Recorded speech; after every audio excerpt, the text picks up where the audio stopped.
Hi லக்கிடேஸ், இன்னைக்கு நம்ம ஜிமினோட எஃப்எஃபான married to Mister Nightmare episode 30 தான் பார்க்க போகிறோம். So it's must imagine yourself. Okay, வாங்க நம்ம வீடியோக்குள்ளே போகலாம். லாஸ்ட்டாக இதோட முடிச்சிடணும் அப்படின்னா, ஜிமின் நீங்கள் ஸ்டேஜ் பெர்ஃபார்மன்ஸ் பண்ணதுலேயும் அசோக் உங்களை பார்த்த விதத்துலேயும் உங்கள் மேலே தான் செம்ம கோவத்தில் இருக்காரு. நீங்களும் அவரை பார்த்து பயந்துட்டு அப்படியே கிச்சனுக்குள்ளே நிற்கிறீங்க. ஜிமின் உங்களை வந்து கோமா ஒரு மாதிரி அர்த்தமான ஒரு பார்வையை பார்த்துட்டு ரூமுக்கு போகிறாரு. நீங்களும் அவர் ரூம்க்கு வர சொல்கிறாருன்னு நினச்சிட்டு அப்படியே பயந்துட்டே ரூமுக்கு போகிறீங்க.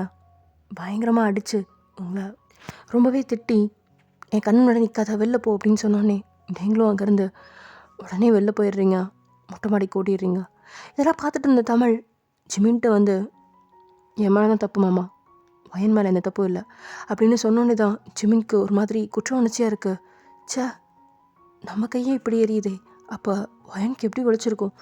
ஜிமின் அவசரப்பட்டுடா, உனக்கு கோவம் வந்தால் என்ன பண்ணுறேன்னு உனக்கே தெரிய மாட்டேங்குது, ஏன்டா அப்படி பண்ணுற அப்படின்னு சொல்லிட்டு ஜிமின் அவரே திட்டிகிட்ருக்காரு. இங்கே மொட்டை மாடியில் உட்காந்துருந்த நீங்கள் வானத்தையே வெறிச்சு பார்த்துட்ருக்கீங்க. உங்களோட கண்ணங்கள்லாம் ஜிமின் அடித்ததில் 2 பக்கமும் அப்படியே சிவந்து பயங்கரமாக எரிச்சலை தந்துட்டுருக்கு. சரியான முரடை, எப்போ பாரு எதுக்கெடுத்தாலும் உடனே கை நீட்ட வேண்டியது.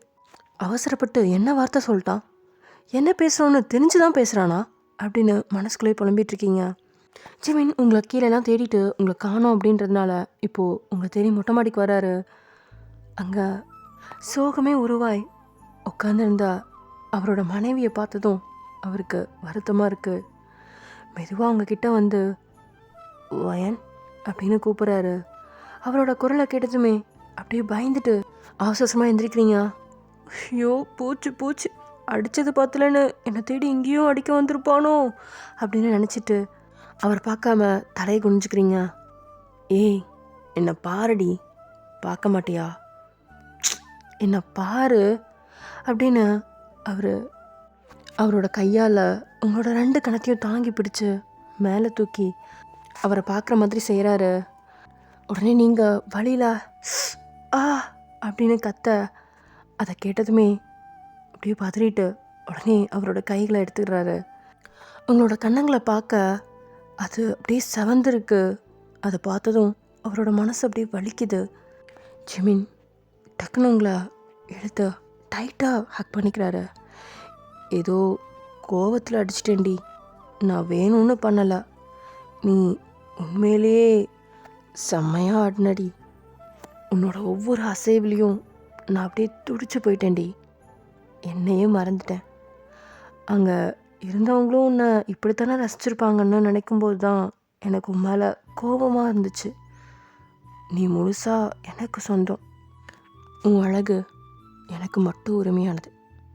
உன்னோட அழகை நான் மட்டும்தான் ரசிக்கணும். இனிமே எக்காரணத்தை கொண்டும் இந்த தப்பை மட்டும் பண்ணாதடி அப்படின்னு சொல்லிட்டு அமைதியாக இருக்காரு. நீங்களும் எதுவுமே பேசல, அப்படியே அமைதியாகவே இருக்கீங்க. நான் தான் கோவக்காரன்னு உனக்கு தெரியும்ல, அப்புறம் ஏன்டி என்னைய கோவப்படுத்துகிற மாதிரியே பண்ணுற? பாரு கண்ணம் எப்படி சமந்துக்குச்சுன்னு, ரொம்ப வலிக்குதா அப்படின்னு கேட்க நீங்களும் அப்படின்ற மாதிரி தலையாட்டுறீங்க. ஜிமின் அதை பார்த்ததுமே அவருக்கு ரொம்பவே மனசு கஷ்டமாக இருக்குது. உங்கள் நெத்தியில் ஒரு கிஸ் ப்ளேஸ் பண்ணிட்டு தென் கைவிரல் பதிஞ்ச உங்கள் சிவந்த கன்னத்தில் அவரோட டங்குனால் கோலம் போடுறாரு.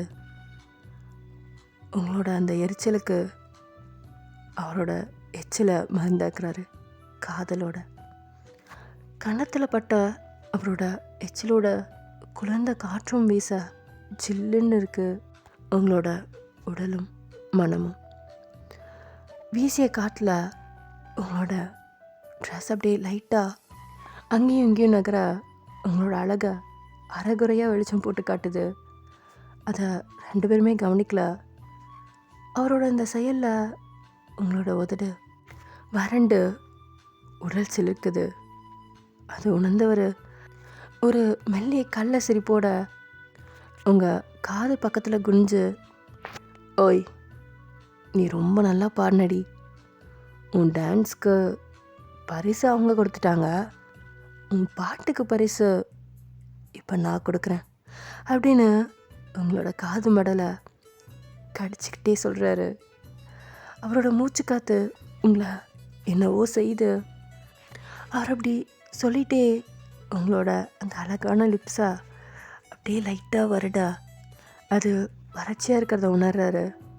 நீங்களும் உணர்ச்சிகளோட பிடியில் சிக்கி நிற்கிறீங்கன்னு அவருக்கு புரியுது. ஓய் என்னடி லிப்ஸ் இவ்வளோ ட்ரையாக இருக்குது? கவலைப்படாத, இதை சரி செய்ய தான் நான் இருக்கேன்ல. பட் நான் கொஞ்சம் ட்ரிங்க் பண்ணியிருக்கேன், கொஞ்சம் அட்ஜஸ்ட் பண்ணிக்கிறியா அப்படின்னு ஜிமின் அப்படி கெஞ்சலாக கேட்க உங்களோட கண்கள்லாம் மூடிக்குது. உங்களோட அனுமதியை புரிஞ்சுக்கிட்டாரு. உங்களோட லிப்ஸ் நோக்கி குனிறாரு. உங்களோட லிப்ஸை அவரோட டங் டிப்பால் அழகாக சாஃப்டாக உங்களோட லிப்ஸ் முழுக்க அவரோட எச்சில் தடவிட்டுருக்காரு. அதுக்கு ஈரம் கொடுக்குறாரு. அவரோட அந்த செயலை கொஞ்சம் கூட எதிர்பார்க்காத நீங்கள் அவர்கிட்ட அப்படியே மயங்கி ஃபுல்லாகவே சரணடைகிறீங்க. தென் முதல்ல மென்மையாக உங்களோட அப்பர் லிப்ஸை கேப்சர் பண்ணுறாரு. தென் அதை அவரோட லிப்ஸால் டேஸ்ட் பண்ண ஆரம்பிக்க எவ்வளோ நேரம் ஆகியும் அதை விட மனசே இல்லை அவருக்கு. எவ்வளோ நேரம் தான்ப்பா அங்கேயே இருப்ப, என்னையும் கொஞ்சம் கவனிக்க மாட்டியா அப்படின்னு உங்களோட லோவர் லிப்ஸும் அவர்கிட்ட கோச்சிக்கிட்டு ஏக்கத்தோடு துடிச்சிட்ருக்கா. கோச்சிக்காத செல்லம், அடுத்து நீ தான் அப்படின்னு உங்களோட லோவர் லிப்பையும் கேப்சர் பண்ணுறாரு. அதோட டேஸ்ட்டில் அப்படியே மயங்கி மறுபடியும் அதை டேஸ்ட் பண்ண ஆரம்பிக்கிறாரு. தென் அப்படியே 2 லிப்ஸையும் அவரோட முழு கட்டுப்பாட்டுக்குள்ளே கொண்டு வராரு. அந்த லிப்ஸ் அவர்கிட்ட அவர் சாஃப்டாக ஹேண்டில் பண்ணும்போது ஹாப்பியாகவும், ஹார்டாக ஹேண்டில் பண்ணும்போது வேதனையில் வாடியும், மொத்தமாக ஒரு சுக வேதனையில் திளைச்சி செவந்துட்டுருக்கு. எவ்வளோ நேரம்தான் வாசல்லே நிற்பா, கதவை திறந்துட்டு உள்ளே வா அப்படின்னு உங்களோட டங்க் அவர்கிட்ட கேட்டேன் உன்னை காண அப்படின்னு அவரோட டங்க் உங்களோட டங்கில் கோலம் போட ஆரம்பிக்குது. இவங்களோட இதழ் முத்தம் இல்லை இதழ் யுத்தம் நீண்டுக்கிட்டே இருக்குது. நீங்கள் ஒரு இடத்துக்கு மூச்சு காற்றுக்கு திணற அதை புரிஞ்சுக்கிட்ட ஜிமின் கொஞ்சம் அவரோட மூச்சு காற்றை கொடுத்து உங்களோட மொத்த உயிருமே உறிஞ்சிட்ருக்காரு. தென் கொஞ்ச நேரத்தில் உங்களை ரிலீஸ் பண்ணி அவங்களுக்கு கொஞ்சம் டைம் கொடுத்து தென் மறுபடியும் அவரோட யுத்தத்தை தொடங்குறாரு. கொஞ்ச நிமிஷம் இதே மாதிரி அவரோட யுத்தம் நீண்டுக்கிட்டே இருக்குது. அவரோட இந்த இதழ் முத்தமே உங்களை ஹைப்பாக வைக்குது. இதுக்கு மேலே நம்மளால் முடியாது, போதும் அப்படின்னு நினச்ச நீங்கள் அவரை விட்டு விலக முயற்சி செய்கிறீங்க. அதை புரிஞ்சுக்கிட்ட ஜிமின் உங்களோட லோவர் லிப்பாக வன்மையாக கடித்து இழுத்து அதில் கொஞ்சம் ரத்தத்தை பார்த்ததும் தான் திருப்தி அடைகிறாரு. தென் அப்படியே உங்கள் லிப்ஸை விட்டுட்டு அப்படியே கொஞ்சம் குனிஞ்சு அவங்களோட கழுத்தில் முகத்தை புதைச்சி வாயன் அப்படின்னு ஹஸ்கி வாய்ஸில் உங்களை அவர் கூப்பிட உங்ககிட்ட பதில் இல்லை. மறுபடியும் வாயன் அப்படின்னு கூப்பிட அப்படின்னு மட்டும்தான் பதில் சொல்கிறீங்க. என்னை அப்படியே மயக்கிறடி, உன் அழகில் என்னை வசியம் பண்ணியிருக்கடி அப்படின்னு மயக்கிற குரலில் சொன்னவர் வயன் வயன் அப்படின்னு சொல்லிகிட்டே வயன் பித்தனாகி போகிறாரு நம்ம ஜிமின். தென் உங்களோட கழுத்து வளைவை அவரோட டங்கால் ஏதோ ஐஸ்கிரீமை போல் டேஸ்ட் பண்ண ஆரம்பிக்கிறாரு. அவரது கைகளோ கழுத்துலேருந்து உங்கள் பின்னாடி அத்துமீறிட்டுருக்கு. அதோட உரிமையை நிலைநாட்டிகிட்ருக்கு. அதை தடுக்கிற மனமும் உங்களுக்கு இல்லை, அதை தடுக்கிற நிலைமையிலையும் நீங்கள் இல்லை. நீங்கள் நீ தான் என்னோட உலகம் அப்படிங்கிற மாதிரி அவருக்குள்ளே முழுசாக அவங்கள தொலைச்சிட்டு நிற்கிறீங்க. நீங்கள் இருக்கிற இடத்த 2 பேருமே மறந்துட்டீங்க. தென் அப்படியே அவரோட கை ஃப்ரண்ட்டில் பயணத்தை தொடங்க எண்ணி உங்கள் ஹிப்புக்கு வந்து நிற்கிது. அப்படியே லைட்டாக ஹிப்பை மென்மையாக வருடுது. ஆனால் போக போக ரொம்பவே வன்மையாகுது.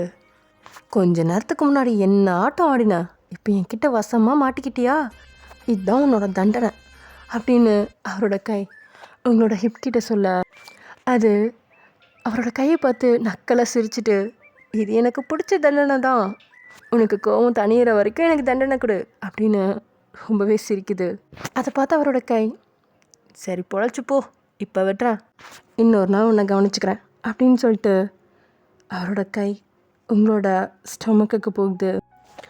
அவரோட விரல்கள் உங்களோட வெளி பட்டனில் இருக்க. நீங்கள் அப்படி துடிதுடிச்சு போகிறீங்க.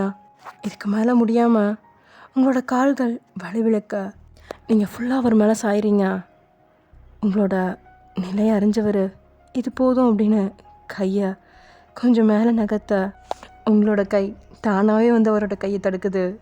இது வரைக்கும் உங்களோட கழுத்தை டேஸ்ட் பண்ணிகிட்டு இருந்தார்.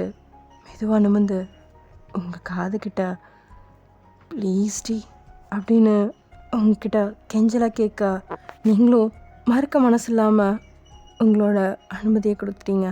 அவரை பிடிச்சிருந்தவங்க கையை விளக்கிக்கிட்டீங்க. ஏதோ பார்க்க சுற்றி பார்க்க டிக்கெட் கிடைச்ச மாதிரி ரொம்பவே ஹாப்பியாக இருக்கார் நம்ம ஜிமின். அவரோட கை கட்டுப்பாடே இல்லாமல் அங்கேயும் இங்கேயும் அழிஞ்சிட்ருக்கு. அந்த டச்சஸை, அதோட தாக்கத்தை உங்களால் தாங்க முடியல. அவரோட டிஷர்ட்டை அப்படியே நீங்கள் ரொம்ப டைட்டாக இருக்க பிடிச்சிட்டீங்க. அதை பார்த்த நம்ம ஜிமின் உங்கள் காதில் வயன் ஐ லவ் யூ டி அப்படின்னு சொல்லி பட்டுன்னு உங்களோட கழுத்தில் சாஃப்டான முரட்டுத்தனமான ஒரு கிஸ் கொடுத்து லைட்டாக கடிக்க நீங்கள் வழியில் ஆ அப்படின்னு கத்தியேட்டீங்க. வெக்கம்லாம் மறந்துருச்சு. உங்களோட சத்தத்தை கேட்டவர் டக்குன்னு உங்களை பார்த்து ரொம்ப வலிக்குதாடி அப்படின்னு அவர் கண்ணடிக்க நீங்கள் ரொம்பவே ஷை ஆகிட்டு அவரோட செஸ்டில் முகம் புதைச்சிக்கிறீங்க. ஜிமின் நீங்கள் வைக்கப்பட்டதை பார்த்து உங்களை இன்னும் டைட்டாக ஹக் பண்ணிவிட்டு உங்களோட உச்சியில் கிஸ் பண்ணுறாரு. இவன் என்னோடய பொக்கிஷம், என் வாழ்க்கையில் இவன் கிடைச்சது இவ்வளோ சந்தோஷமாக இருக்கு எனக்கு அப்படின்னு ஜிமின் நினச்சிட்ருக்கும்போதே அவ்வளோ சீக்கிரம் உன்னை விட்டு விடுவேனா அப்படின்ற மாதிரி டார்லிங் அப்படின்னு சொல்லிட்டே மேலே வர்றா ரேஷ்மா.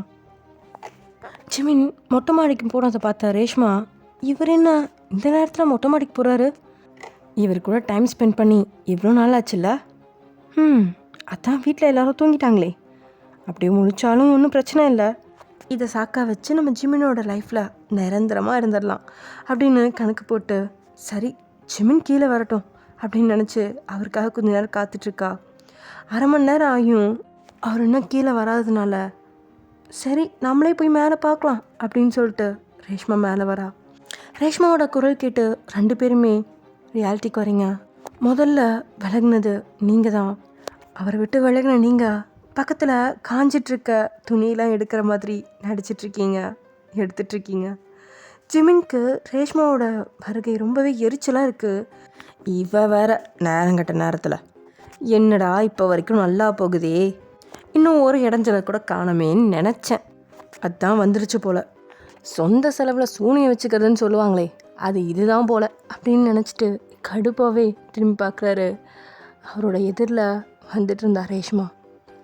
டார்லிங் இங்கே தான் இருக்கீங்களா அப்படின்னு சொல்லிட்டு யதார்த்தமாக பார்க்க ஜிமின்க்கு கொஞ்சம் பின்னால் நின்று ட்ரெஸ்லாம் மடிச்சிட்ருக்கீங்க. நீங்கள் உங்களை பார்த்ததுமே ஓ நீயும் இங்கே தான் இருக்கியா, இப்போ பாரு என் ஆட்டத்தை அப்படின்னு மனசுக்குள்ளே நினச்சிக்கிட்டே ஒயனை பார்த்து ஹாய் நீங்கள் என்ன பண்ணுற, இந்த வீட்டில் இப்போ தான் என் டார்லிங் கூட தனியாக பேச வாய்ப்பு கிடச்சிச்சு, அதுக்கு இடைஞ்சலாம் நீயும் வந்துட்டியா, சரி நீ இருக்கிறது எனக்கு ஒன்றும் ப்ராப்ளம் இல்லை அப்படின்னு அலட்சியமாக கூறிட்டு டார்லிங் அப்படின்னு ஜிமினை மறுபடியும் கூப்பிட்றா.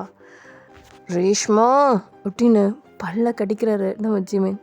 கூல் டார்லிங், உங்கள் வீட்டில் இருக்கிறவங்க முன்னாடி சொன்னால் தானே ப்ராப்ளம், இங்கே தான் யாரும் இல்லையே, உங்கள் சவன் தானே இருக்கா, ஸோ நோ ப்ராப்ளம் அப்படின்னு ரேஷ்மா சொல்ல உங்களை ரேஷ்மா சர்வெண்ட்டுன்னு சொன்னதும் அப்படியே அவளை அந்த மாடியிலேருந்து தூக்கி போடணும்னு தோணுது ஜிமின்க்கு. ஆனால் ஜிமின் மனசுக்குள்ள ஏய் ஒயன், அவள் உன்னைய சர்வெண்ட்டுன்னு சொல்கிறா, நீயும் மரம் மாதிரி நிற்கிற, பட்டுன்னு அவன் மூக்க உரைக்கிற மாதிரி சொல்கிறீ, நான் இந்த வீட்டு சர்வெண்ட் இல்லை இவர் பொண்டாட்டின்னு வாயால் ஒரு தடவை மட்டும் சொல்லுடி, அப்புறம் நான் அவளை கவனிச்சுக்கிறேன் அப்படின்னு மனசுக்குள்ளேயே சொல்லிட்டு கோபமாக உங்களை பார்க்குறாரு. ஆனால் நீங்கள் அவள் என்னைய வேலைக்காரின்னு சொல்கிறா சார், ஒரு வாட்டி சொல்லுங்கள் சார், செம்பா வேலைக்காரி இல்லை என் பொண்டாட்டின்னு அப்படின்னு நீங்களும் ஜிமினை ஏக்கமாக பார்க்குறீங்க. ரேஷ்மா எதிர்பார்த்தது போலவே அங்கே ஒரே அமைதி. உங்கள் 2 பேர்த்துக்குள்ளேயும் இருக்க அந்த தயக்கம்தான் என்னோட பலம் அப்படின்னு நினச்சிட்டு, டார்லிங் என்ன அப்படியே அமைதியாயிட்டீங்க அப்படின்னு கேட்குறா. கடுப்பான ஜிமின், உனக்கு இப்போ என்ன வேணும் அப்படின்னு கேட்குறான் பல்ல கடிச்சிட்டு. அது ஒன்றும் இல்லை, நீங்கள் உங்கள் தகுதிக்கு கொஞ்சம் கூட பொருத்தம் இல்லாத ஒரு பட்டிக்காட்டு பொண்ணை பிடிக்காமல் கல்யாணம் பண்ணிக்கிட்டீங்களே, அந்த பொண்ணு எங்கே? நான் வந்ததுலேருந்து பார்க்கவே இல்லையே அப்படின்னு ஒன்றுமே தெரியாதது போல் ரேஷ்மா கேட்க, ஜிமின் ஏற்கனவே ரேஷ்மா கேலி செஞ்ச பின்னும் நீங்கள் ஜிமினோட மனைவி தான் நான் சொல்லாமல் அமைதியாக இருந்தனால ஜிமின் உங்கள் மேலே செம்ம கடுப்பில் இருக்கார். அதே நேரத்தில் உங்களை மட்டம் தட்டுற ரேஷ்மா மேலேயும் செம்ம கோத்தில் இருக்கார்.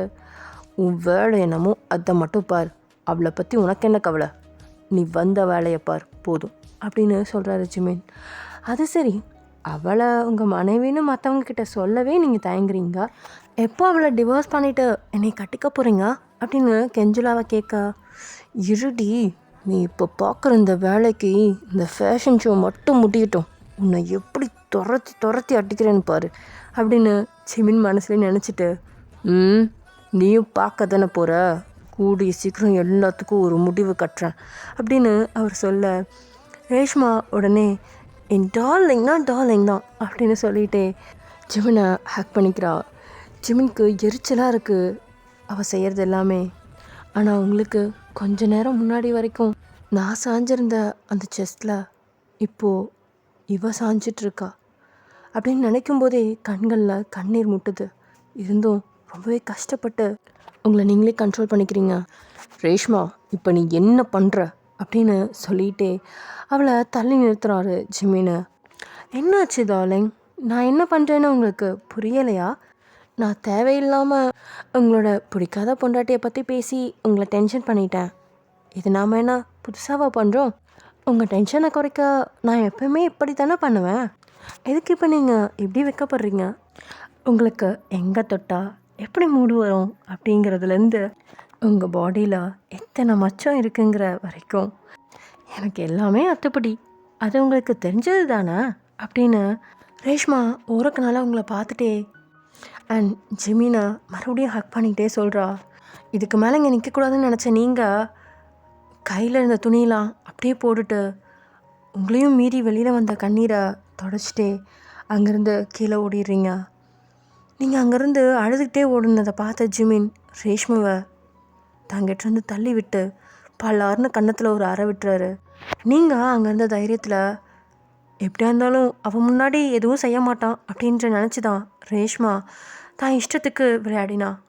ஆனால் நீங்கள் இப்படி திடீர்னு ஓடுவீங்கன்னு அவன் நினச்சி கூட பார்க்கல. அடித்த வேகத்தில் கீழே விழுந்த ரேஷ்மா கன்னத்தில் கையை வச்சுக்கிட்டு அப்படியே பயந்துட்டே மெதுவாக எழுதுறா. தொலைச்சிடுவேன், உன் ஆட்டத்தை என்கிட்டே காட்டுறியா?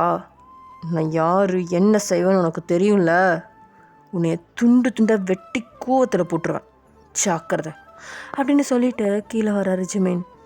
ரேஷ்மா பயத்தில் நடுங்கிட்டுருக்கா. கீழே வந்த ஜிமின் உங்களை தேடிக்கிட்டே வர நீங்கள் தமிழோட ரூம்குள்ளே போகிறத பார்க்குறாரு. உங்களை கூப்பிடலான்னு நினைக்கிறாரு, ஆனால் முடியல. அவரையும் மீறி ஏதோ ஒரு தயக்கம் அவரை தடுக்குது. அமைதியாக அவரோட ரூம்குள்ளே போயிடுறாரு. இந்த ரேஷ்மா இதெல்லாம் வேணும்னே பண்ணுற மாதிரி தான் இருக்குது. அவளுக்கு வயண்டா என்னோட மனைவின்னு கண்டிப்பாக தெரிஞ்சிருக்கும். ஏதோ கேம் ப்ளே பண்ணுறா. ரேஷ்மா, உன்னோட கேமை வச்சு உன்னையவே தோக்கடிக்கிறேன் பாரு. ஆனால் வயன் இப்போது என்ன மனநிலையில் இருக்கான்னு தெரிலையே அப்படின்னு நினச்சிட்டு இருக்கும்போதே அவரையும் அறியாமல் தூங்கி போகிறாரு. இங்கே தமிழோட ரூம்குள்ளே படுத்திருந்த நீங்கள் மொட்டை மாடியில் நடந்த எல்லாத்தையுமே ஆசைப்பட்டுட்ருக்கீங்க. அவர் என்ன மற்றவங்க கிட்ட அவரோட மனைவின்னு சொல்ல விருப்பப்படலையா? அந்த ரேஷ்மா உங்கள் மனைவி எங்கன்னு கேட்டப்போ கூட இவ தான் என்னோட மனைவின்னு சொல்லலையே. அவள் என்னைய வேலைக்காரின்னு சொன்னப்போ கூட அமைதியாக தானே இருந்தார். அவள் டிவோர்ஸை பற்றி பேசினப்போ கூட எல்லாத்துக்கும் சேர்த்து ஒரு முடிவு கட்டினேன்னு சொன்னாரே. பின்ன எதுக்கு என்கிட்ட இவ்வளோ நெருக்கம் காட்டணும்? ஏன் என்னோட உணர்ச்சிகளோட விளையாடணும்? ஒருவேளை அவர் எங்கள் 2 பேர் கூடயும் வாழ நினைக்கிறாரா? அதாவது அவர் வீட்டில் உள்ளவங்களுக்காக என் கூடவும் அவரோட ஆசைக்காக அந்த ரேஷ்வா கூடவும் சேர்ந்துருக்க ஆசைப்படுறாரா? அதை நினைக்கும் போதே உங்களுக்கு ஒரு மாதிரி அருவருப்பாக இருக்குது. இனி என்ன நடந்தாலும் சரி, எனக்கும் அவருக்கும் இடையேயான உறவை பற்றி தெளிவு வரும் வரைக்கும் அவரை கிட்டவே நெருங்க விடக்கூடாது அப்படின்னு ஒரு முடிவுக்கு வர்றீங்க. அப்படியே தூங்கியும் போகிறீங்க. ஓகே ஃப்ரெண்ட்ஸ், இதோட இந்த எபிசோட முடிக்கலாம். நெக்ஸ்ட் எபிசோட என்ன நடக்க போகுது அப்படின்றத நெக்ஸ்ட் எபிசோடில் பார்க்கலாம். ஓகே, பாய்.